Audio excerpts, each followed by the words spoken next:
بسم اللہ الرحمن الرحیم الحمد للہ رب العالمین والصلاة والسلام علی اشرف الانبیاء والمرسلین۔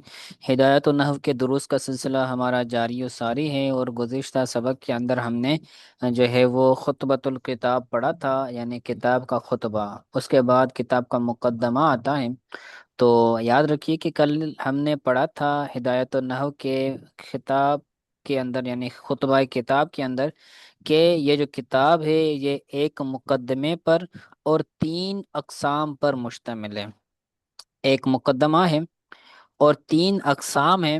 تو آج ہم مقدمہ سے شروع کریں گے، اور اس کے بعد جیسے ہی مقدمہ پورا ہوگا تو پھر پہلی قسم، دوسری قسم اور تیسری قسم کا آغاز ہوگا۔ اور پھر جیسے ہی وہ تینوں قسمیں پوری ہو جائیں گی تو ہماری کتاب بھی پوری ہو جائے گی۔ ٹھیک ہے، تو مقدمہ سے شروع کرتے ہیں۔ فرماتے ہیں مقدمے میں کیا ہوتا ہے؟ ابتدائی باتیں بیان کی جاتی ہیں کہ جو طالب علم پڑھنے والا ہے اس کتاب کو، تو وہ جو آگے باتیں آ رہی ہیں تو وہ ان کو اچھی طریقے سے سمجھ لے گا۔ عموماً اصطلاحات اور بنیادی فن کی جو باتیں ہوتی ہیں وہ مقدمہ میں بیان کی جاتی ہیں، تاکہ جو آگے آنے والی چیزیں ہیں، آگے آنے والی باتیں ہیں، وہ طالب علم کو اچھی طریقے سے سمجھ آ جائے۔ کیونکہ جو اصطلاحات ہوتی ہیں وہ بندہ جب سمجھا نہیں ہوگا تو پھر آگے والی باتیں بھی ان کو سمجھ نہیں آئیں گی، اس لیے مقدمہ اہمیت کا حامل ہوتا ہے۔ تو شروع کرتے ہیں۔ فرماتے ہیں امل مقدمۃ ففی المبادی التی یجب تقدیمها لتوقف المسائل علیہا ففیہا فصول ثلاثۃ۔ بہرحال مقدمہ تو یہ ان ابتدائی باتوں کے بارے میں، مبادی کا مطلب کیا ہے؟ ابتدائی باتیں۔ بہرحال مقدمہ تو یہ ان ابتدائی باتوں کے بارے میں ہے کہ جن کا مقدم ہونا واجب ہے۔ تقدیم و ہا کے اندر جو ہا ضمیر سے مراد ہے مبادی۔ مقدمہ ان ابتدائی باتوں کے بارے میں ہے کہ جن کا مقدم ہونا واجب ہے، مسائل کا ان پر موقوف ہونے کی وجہ سے۔ مسائل کا مسائل سے مراد ہے احکام، جو قسم اول، قسم ثانی اور قسم ثالث ہیں، تو اس میں مسائل، اس میں احکام، چیزیں بیان کی گئی ہیں۔ تو وہ چیزیں، وہ احکام اس مقدمے پر ہی جو ہے وہ ابتدائی باتوں پر ہی مشتمل ہوتی ہیں، موقوف ہوتی ہیں۔ تو ان پر مسائل کے موقوف ہونے کی وجہ سے ابتدائی باتوں کو مقدم کرنا جو ہے وہ واجب ہے۔ اور ففیہا فصول ثلاثۃ، اور اس میں تین فصلیں ہیں۔ کس میں تین فصلیں ہیں؟ مقدمہ میں، اور مقدمہ میں تین فصلیں ہیں۔ صحیح ہو گیا؟ تو تین فصلیں جی ہیں، تینوں فصلیں یہ مقدمے کا حصہ ہیں۔ تو پہلی فصل ش- ہے علم نحو کی موضوع اور علم نحو کی تعریف کے بارے میں۔ فرماتے ہیں فصل النحو۔ جی یہ پہلے سمجھ آ گیا، یہ جو بات کی پہلے،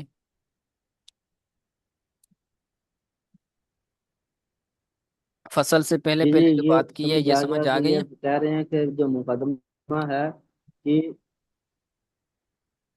جی آگے یہ سمجھیے۔ چلیں آگے چلتے ہیں، علم نحو کی تعریف بیان کرتے ہیں۔ خلاصۃ النحو میں بھی آپ علم نحو کی تعریف پڑھ کر آئے ہیں کہ النحو علم بأصول يعرف بها احوال اواخر الکلم۔ احوال پر میں تنوین نہیں پڑھ رہا کیونکہ یہ مضاف بن رہا ہے آگے، اور اس پر رفع اس لیے ہے کیونکہ یہ یعرف کا نائب الفاعل ہے۔ یعرف بها احوال اواخر الکلم کلم الثلاث من حیث العراب والبناء۔ علم نحو ایسے اصول، ایسے اصولوں کا علم ہے۔ النحو علم باصول، نحو ایسے اصولوں کا علم ہے جن اصولوں کے ذریعے، بہا ضمیر کا مرجع ہے اصول، جن اصولوں کے ذریعے تین کلموں کے آخر کے احوال جانے جاتے ہیں۔ یعرف بہا، جن اصولوں کے ذریعے تین کلموں کے آخر کے احوال جانے جاتے ہیں، من حیث العراب والبنا، معرب اور مبنی ہونے کی حیثیت سے۔ اعراب والبنا کا کیا مطلب ہے؟ اعراب والبنا مورب اور مبنی ہونے کی حیثیت سے۔ جی، تین کلمے کون سے ہیں؟ اسم، فعل اور حرف۔ یعنی یہ جو علم نحو ہے، اس علم نحو میں ہمیں ان تین کلموں اسم، فعل اور حرف کے آخر کے جو احوال ہیں، کہ اس پر رفع ہوگی، اس پر جر ہوگی، اس پر جو ہے وہ نصب تمام۔ ہوگی، اس پر جزم ہوگی، کب ہوگی، کیسے ہوگی، عوامل کون کون سے ہیں، اور فعل کیسا ہوگا، حرف کیسا ہوگا، اور اسم کیسا ہوگا، تو وہ ساری چیزیں اس علم کے اندر معلوم کی جاتی ہیں کہ یہ معرب ہے یا مبنی ہے، وغیرہ وغیرہ۔ ٹھیک ہے، تو علم نحو، علم ایسے نحو ایسے اصولوں کا علم ہے جن اصولوں کے ذریعے تین کلموں کے آخر کے احوال کو جانا جاتا ہے، اعراب اور بنا کی حیثیت سے۔ وکیفیت ترکیب بعدها ببعد، اور بعض کلموں کو بعض کے ساتھ مرکب کرنے کی کیفیت کو جانا جاتا ہے۔ کیفیت تو اس کا عطف ہے احوال پر، احوال جانے جاتے ہیں، اور بعض کلموں کا بعض کے ساتھ مرکب ہونے کی کیفیت کو جانا جاتا ہے، کہ ایک کلمہ جب دوسرے کے ساتھ مرکب ہوگا تو کیفیت کیا ہوگی، ایک اسم فعل کے ساتھ آ جائے گا تو کیا ترتیب ہوگی، دو اسم آپس میں آ جائیں گے تو کیا ترتیب ہوگی، تو یہ ساری ترتیب کی جو کیفیت ہے وہ بھی اس علم کے اندر جانی جاتی ہے۔ اس کا کیا معنی بنے گا؟ وکیفیت ترکیب بعدها مع بعض، بعض یعنی بعض کلموں کا کا، بعض کے ساتھ ترکیب کی کیفیت۔ جی جی، ترکیب مطلب مرکب ہونا، ترکیب جی، کی کیفیت کو جانا جاتا ہے۔ ٹھیک ہو گیا، تو یہ علم نحو کی کیا تھی؟ تعریف تھی۔ تعریف۔ فرماتے ہیں والغرض منہ، اور اس علم نحو کو حاصل کرنے کی غرض کیا ہے، ہم علم نحو کو سیکھیں کیوں؟ تو سیکھنے کا جو غرض ہے وہ یہ ہے کہ صیانت الذہن عن الخطأ اللفظی فی کلام العرب، کلام عرب میں لفظی خطا سے ذہن کو بچانا۔ ترجمہ پیچھے سے شروع کریں گے۔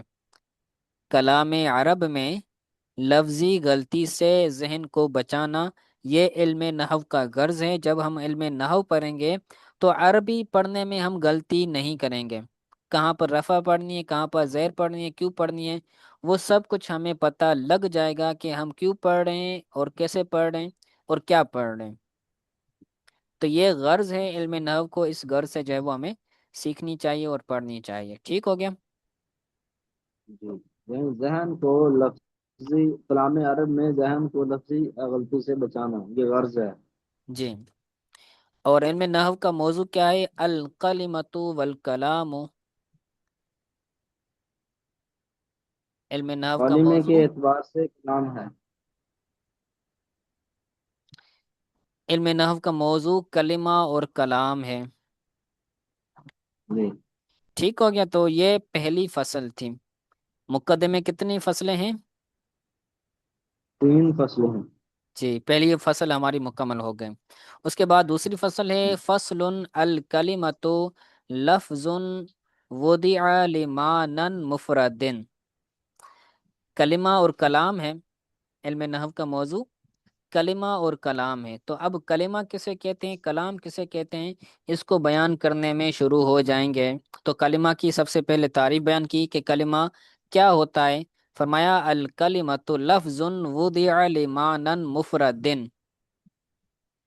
کلمہ ایسا لفظ ہے جس کو مفرد معنی کے لیے وضع کیا گیا ہے۔ کیا ترجمہ کریں گے؟ الکلمۃ لفظ وضع لمعنى مفرد، کلمہ وہ لفظ ہے جسے معنی مفرد کے لیے وضع کیا گیا ہے۔ ہاں، مفرد معنی کے لیے جس کو وضع کیا گیا ہے، کلمہ ایسا لفظ ہے۔ ٹھیک ہو گیا، اب کلمے جی، کی اقسام بیان کرتے ہیں۔ کلمے کی تین اقسام ہیں، اسم، فعل اور حرف۔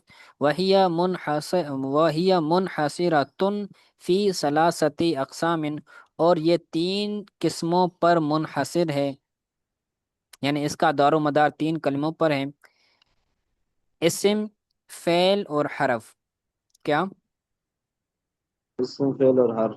جی، اسم فعل اور حرف۔ اب اسم فعل اور حرف، اس کو وجہ حصر کی صورت میں جو ہے وہ بیان کریں گے۔ وجہ حصر کے ذریعے ان تینوں کی جو ہے وہ تقسیم کاری کو بیان کریں گے کہ جی لِأَنَّهَا إِمَّا اللہ تدل، لِأَنَّهَا کے اندر جو ہا ضمیر ہے اس سے مراد ایک کلمہ، جی لِأَنَّهَا إِمَّا اللہ تدل علی معنن فی نفسها، کیونکہ وہ کلمہ یا تو اپنی معنی پر دلالت نہیں کرے گا، اما اللہ تدل علی معنن فی نفسها، یا تو کلمہ اپنی معنی پر دلالت نہیں کرے گا، لا تدل علی معنن فی نفسها، اما کا کیا معنی ایسی معنی پر دلالت نہیں کرے گا کہ جو اس میں ہے۔ ہے؟ یہ اما کا کیا مطلب ہے؟ اما کا مطلب ہوتا ہے، یہ اما حرف تردید ہوتا ہے، یا تو، یا، ٹھیک جی ہو گیا؟ جی۔ آگے والا بھی سمجھ آ گیا؟ کلمہ یا تو اپنی معنی پر دلالت کرے گا، نہیں کرے گا، اما لا ان لا تدل علی معنی فی نفسها، وہو الحرف۔ کیونکہ یا تو لا تدل، اللہ تدل، تو وہ دلالت نہیں کرے گا اپنے معنی پر فی نفسها، جو اس میں ہے، جی، واہ حرف، وہو الحرف اور واہ وہ حرف۔ حرف ہے۔ جی جی سن لے میری بات، تو وہ حرف ہے، یعنی جو کلمہ اپنی معنی پر دلالت نہ کرے وہ حرف ہے۔ او تدل علی معنی فی نفسها، یا تو اپنی معنی پر دلالت کرے گا، وَيَقْتَرِنُ مَعْنَاهَا بِأَحَدِ الْأَزْمِنَةِ الثَّلَاثَةِ، اور اس کی معنی تین زمانوں میں سے کسی ایک کے ساتھ ملی ہوئی ہوگی۔ وَيَقْتَرِنُ مَعْنَاهَا، معناها یہ فاعل ہے یقترن کا، یا اس کی جی معنی تین زمانوں میں سے کسی ایک کے ساتھ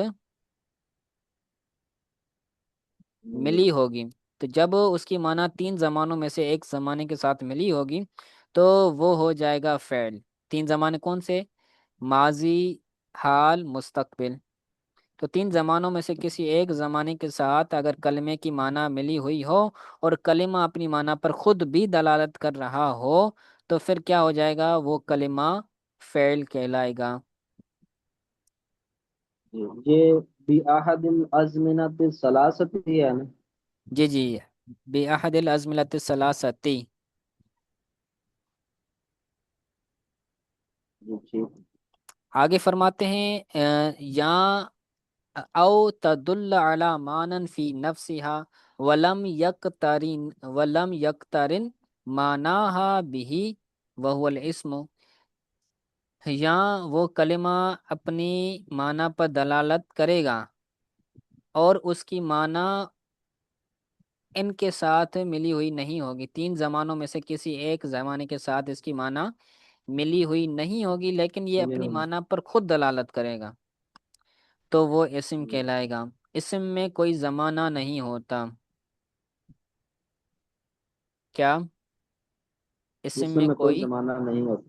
اور جس میں زمانہ ہو وہ اسم نہیں ہوتا بلکہ وہ فعل ہوتا ہے۔ ٹھیک ہو گیا؟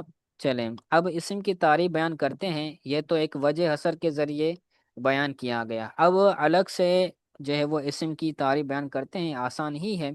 فرماتے ہیں فحد الاسم، اسم کی تعریف کلمۃ تدل علی معنی فی نفسها غیر غیر غیر مقترن بأحد الازمنة الثلاثة، اعنی الماضی والحال والاستقبال، کا رجل و علم، ٹھیک ہے؟ علمن بھی پڑھ سکتے ہیں، علمن بھی پڑھ سکتے ہیں، جو بنائیں اس کو آپ۔ تو غیر پر ہم نے جر پڑھی، غیر پر جر اس لیے پڑھی کیونکہ یہ معنی کی صفت بن رہی ہے، صحیح ہے؟ غیر جی مقترن، اور آنی الماضیہ والحال والاستقبال، دونوں اعراب پڑھ سکتے ہیں، ٹھیک ہے، اس کو ہم بدل کر کے جر بھی پڑھ سکتے ہیں، ماضی والحالی والاستقبال، اس کا پھر جو ہے نا بدل ہو جائے گا بے احد الازملت ثلاثہ تک، پھر یہ با کی وجہ سے مجرور کہلائے گا، سمجھ آ رہی ہے بات؟ جی اور ماضیہ والحال والاستقبال، اس کو منصوب ہم اس لیے پڑھیں گے کیونکہ یہ آنی کا مفعول به.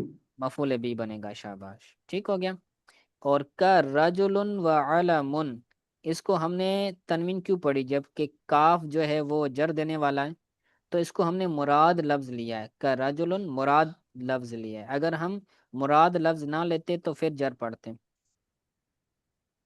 ٹھیک ہو گیا۔ تو ترجمہ کرتے ہیں، بہرحال اسم کی تعریف، تو اسم کی تعریف، اسم ایسا کلمہ ہے جو اپنی معنی پر دلالت کرتا ہے، کلمہ ایسا اسم بذات خود. اسم ایسا کلمہ ہے جو اپنی معنی پر دلالت کرتا ہے، جو معنی تین زمانوں میں سے کسی کے ساتھ ملی ہوئی نہیں ہوتی، ٹھیک ہو گیا۔ جی اسم ایسا کلمہ ہے جو اپنی معنی پر دلالت کرتا ہے جی اور اس کی معنی تین زمانوں میں سے کسی زمانے کے ساتھ نہ ہو غیر مقترن. ملی ہوئی نہیں ہوتی، جو معنی تین زمانوں میں سے کسی کے ساتھ ملی ہوئی نہیں ہوتی، تین زمان کون سے؟ یعنی میری مراد ماضی، حال اور مستقبل، جی جیسے رجل، رجلن، تو رجلن کی معنی سمجھ آ رہی ہے، رجلن بندے کو کہتے ہیں، انسان کو کہتے ہیں، علمن مطلب نام، یہ بھی معنی سمجھ آ رہی ہے، علم پڑھیں، علم یعنی علم، تو یہ بھی معنی ہمیں سمجھ آتی ہے، لیکن جب ہم حرف پڑھیں فی، الا، تو اس کی معنی سمجھ نہیں آتی کہ فی سے کیا مراد ہے، فی مطلب میں، الا مطلب جی تک، تو خود اپنی معنی وہ بیان نہیں کر سکیں گے جب تک ان کو کسی کلمے کے ساتھ، کسی اسم یا فعل کے ساتھ ملا لیا جائے، تب وہ اپنی معنی پر خود دلالت کریں گے۔ جی تو اسم اپنی معنی خود بیان کر رہا ہے، کسی کا محتاج نہیں ہے، جی اور اس میں کوئی زمانہ بھی نہیں ہے، رجل میں زمانہ ہے، نہیں جی ٹھیک ہوگا۔ چلیں آگے اسم کی علامتیں اور اسم کی نشانیاں بیان کرتے ہیں، وَعَلَامَتُهُ صِحَّةُ الْإِخْبَارِ عَنْهُ، اسم کی علامت اس کا جو ہے وہ اس سے خبر دینا صحیح ہے، یعنی اسم ایسا کلمہ ہے کہ جس کے بارے میں ہم خبر دے سکتے ہیں کہ یہ بندہ ایسا ہے، جیسے زید قائم، زید کھڑا ہے، عام الفاظ میں یوں سمجھیے کہ مبتدا ہونا، اسم کی ایک علامت کیا ہے؟ مبتدا ہونا. مبتدا ہونا، اخبار اب عنہ یہ جو یعنی اس کے انہوں نے بارے میں علامت خبر دینا بیان صحیح کی ہے۔ ہے، یہ جو ابھی انہوں نے علامت بیان کی ہے صحت الاخبار عنہ، یعنی اس کے ذریعے خبر دینا صحیح ہو تو اس سے مراد مبتدا ہے. اس کے ذریعے نہیں، اس کی خبر بیان کرنا صحیح ہو، اس کی خبر بیان کرنا. جی، اس کی خبر بیان کرنا یعنی اس کے بارے میں خبر دینا صحیح ہو، یعنی یہاں یہ مراد مبتدا ہے، مسند ہے. جی، مسند الیہ ہونا، یوں سمجھ لیں، مسند الیہ ہونا یعنی خبر ہونا، یہ اس کا خاصہ ہے، خبر ہونا نہیں، مبتدا ہونا اس کا خاصہ ہے، علامت ہے، جی ٹھیک ہو گیا۔ جیسے اس کی مثال دیتے ہیں، زید نحو زید قائم، زید کھڑا ہے، تو اب کھڑا ہونا یہ خبر ہے، اور یہ خبر دی جا رہی ہے زید کے بارے میں، جی تو زید کے بارے میں خبر دی جا رہی، تو جس کے بارے میں خبر دینا صحیح ہو تو وہ اسم ہے، تو زید یہاں پر اسم بن رہا ہے، قائمن بھی اسم ہے، ٹھیک ہے، والاضافت، اور اضافت، یہ بھی، صافت کا ہونا. اضافت کا مطلب ہے مضاف ہونا، جی مضاف ہونا بھی یہ اسم کی علامت ہے، فعل کبھی بھی مضاف نہیں ہو سکتا۔ جی ٹھیک ہو گیا، جیسے غلام و زیدن، زید کا غلام، جی سمجھ آ رہا ہے؟ جی آ رہا ہے۔ دخول لام تعریف، تیسری جو علامت ہے وہ ہے لام تعریف کا، الف لام حرف تعریف کا داخل ہونا، جیسے کا الرجل، جیسے کوئی بندہ۔ کاف کو ہم یہاں پر حرف جارہ تو مان رہے ہیں، لیکن الرجل کو ہم مراد لفظ لے رہے ہیں، تو مراد لفظ لینے کی وجہ سے اس پر میں رفع پڑھ رہا ہوں۔ اگر ہم کاف کے داخل کرنے کی وجہ سے اس پر اعراب پڑھیں تو پھر جر پڑھیں گے کر رجلی، جیسے الف لام اس پر داخل ہے، کوئی خاص بندہ، کوئی خاص شخص۔ جی ٹھیک ہو رہا، سمجھ آ رہا ہے؟ جی جی آ رہا ہے۔ تو یہ تیسری جو ہے وہ علامت تھی اسم کی۔ پانچویں علامت بیان کرتے ہیں، والجر والتنوین، پانچویں اور چھٹی، جر کا داخل ہونا اور تنوین کا داخل ہونا۔ والجری، نہیں، والجر، ہاں جی جی، والجر والتنوین، اس کا عطف ہے لام تعریف پر، دخول کی وجہ سے یہ مجرور بنے گا، دخول الجر والتنوین، جر اور تنوین کا۔ داخل جار اور ٹھیک ہو کیا؟ تنوین کا ہونا، جیسے بزعید۔ جر اور تنوین کا داخل ہونا، جیسے بزیدن، اب اس پر زید پر جر بھی ہے اور تنوین بھی ہے۔ جی فعل پر کبھی بھی جر نہیں آئے گی، اسم پر کبھی بھی جر نہیں آئے گی، نہ ہی تنوین آئے گی۔ جی اس کے بعد ہے والتثنیۃ والجمع والنعت والتصغیر والنداء، اور تثنیہ ہونا، جمع ہونا، والتسنیاتی ہوگا نا صفت یہ؟ ہونا۔ جی، والتسنیاتی، تثنیتے نہیں ہوگا، اس کا عطف پھر پیچھے کریں گے، دخول پر نہیں کریں گے، اس پر لام تعریف پر نہیں کریں گے۔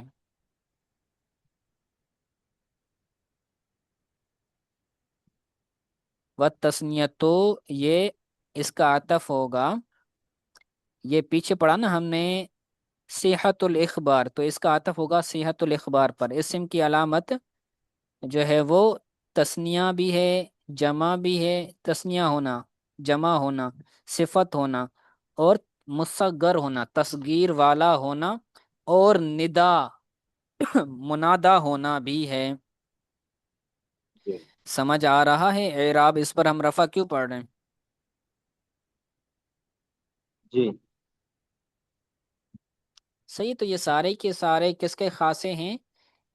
فَإِنَّ سارے كُلَّ سارے اسم کے۔ هَذِهِ فَإِنَّ كُلَّ هَذِهِ خواص الاسم، خواص الاسم، تو یہ سارے کے سارے اسم کے خاصے ہیں۔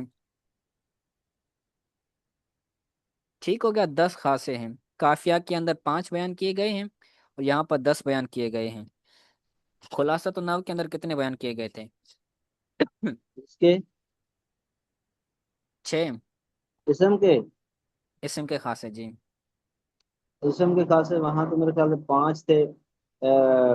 تنوین کا ہونا، جر کا ہونا، حرف جر کا ہونا، مضاف اضافت کا ہونا، اور اس کے علاوہ چلیں، صحیح ہو گیا، ٹھیک ہو گیا، تو تثنیہ اور جمع ہونا، صفت ہونا، اور مصغر ہونا، اور منادہ ہونا، یہ بھی اسم کا خاصہ ہے۔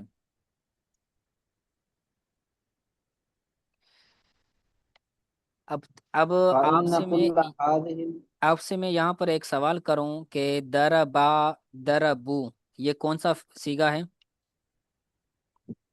ضربہ، دربا، با الف زبر با، تو یہ تسنیہ کا صیغہ ہے۔